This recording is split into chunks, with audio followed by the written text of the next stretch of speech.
পৃথিবীর ৭টি মহাদেশ প্রায় ৫০ কোটি বছর আগে সুপার কন্টিনেন্ট গন্ডোয়ানা আকারে একসাথে ছিল। পৃথিবীর ভূগর্ভস্থ প্লেটের গতিশীলতার কারণে মহাদেশগুলো ধীরে ধীরে আলাদা হয়ে যায়। দক্ষিণ মেরুতে অবস্থিত পৃথিবীর পঞ্চম বৃহত্তম মহাদেশের আয়তন ১,৪০,০০,০০০ বর্গ কিলোমিটার। এই মহাদেশের প্রায় ৯৮% বরফে ঢাকা। এই বরফের চাদরের সর্বোচ্চ পুরুত্ব প্রায় ১ কিলোমিটার।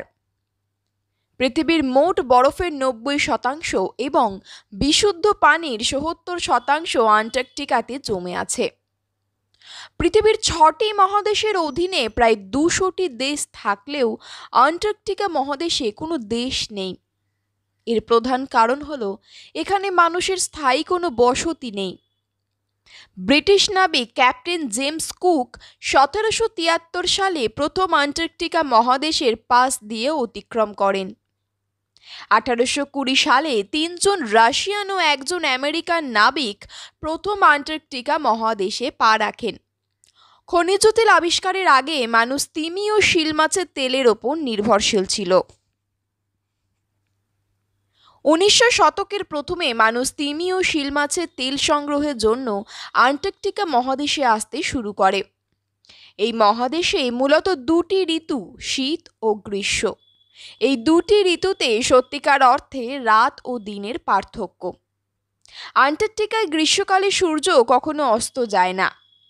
এই সময় সূর্য দিগন্ত রেখা বরাবর চারদিকে ঘুরতে থাকে। আর শীতকালে এখানে টানা ৪ মাস সূর্যই ওঠে না। সাধারণত শীতকালে এখানে তাপমাত্রা থাকে -৮০ -৯০ ডিগ্রি সেলসিয়াস, আর গ্রীষ্ম ঋতুতে তাপমাত্রা ৫ থেকে ১৫ ডিগ্রি সেলসিয়াস। প্রতি বছর গড়ে প্রায় ৪,০০০ বিজ্ঞানী গ্রীষ্মকালে আন্টার্কটিকায় গবেষণার জন্য আসে এবং শীতকালে মাত্র ১,০০০ বিজ্ঞানী এই চরম প্রতিকূল আবহাওয়ায় বসবাস করে গবেষণা চালায়। বিজ্ঞানীদের এই সমাজকে টিকিয়ে রাখতে অন্যান্য পেশাজীবী মানুষ যেমন বাবুর্চি, ড্রাইভার ইত্যাদি সীমিত সময়ের জন্য আনা হয়।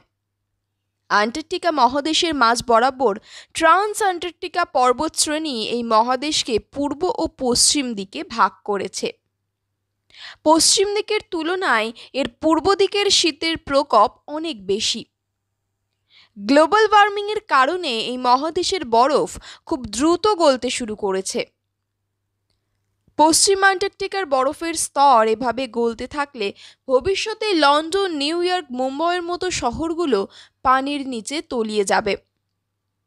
আন্টার্কটিকায় কোনো স্থায়ী মানব বসতি না থাকায় উপনিবেশিক ক্ষমতাধর ব্রিটেন ১৯০৮ সালে আন্টার্কটিকার মালিকানা দাবি করে। ব্রিটেনের দেখাদেখি ১৯২৪ সালে ফ্রান্স, ১৯২৯ সালে নরওয়ে, ১৯৩৯ সালে অস্ট্রেলিয়া, ১৯৪৩ সালে আর্জেন্টিনা আন্টার্কটিকার মালিকানা দাবি করে বসে। পরবর্তীতে ১৯৬০ সালে ১২টি দেশের মধ্যে আন্টার্কটিকা চুক্তি স্বাক্ষরিত হয়। ওই চুক্তির ফলে কোনো দেশ আন্টার্কটিকার মালিকানা দাবি করতে পারবে না। এই চুক্তির মাধ্যমে আন্টার্কটিকায় সামরিক কর্মকাণ্ড, খনিজ সম্পদ উত্তোলন সম্পূর্ণভাবে নিষিদ্ধ করা হয়। এখনো পর্যন্ত ৪৫টি দেশ আন্টার্কটিকা চুক্তিতে স্বাক্ষর করেছে। এই ধরনের ভিডিও দেখতে এবং এই ধরনের জায়গা সম্পর্কে তথ্য পেতে অনুগ্রহ করে চ্যানেলটি সাবস্ক্রাইব করুন এবং ভিডিওটি লাইক এবং শেয়ার করুন। সেই সাথে আপনার চিন্তাভাবনা এবং পরামর্শ আমাদের সাথে শেয়ার করুন। আপনার দিনটি ভালো কাটুক। যত্ন নিন। Bye bye.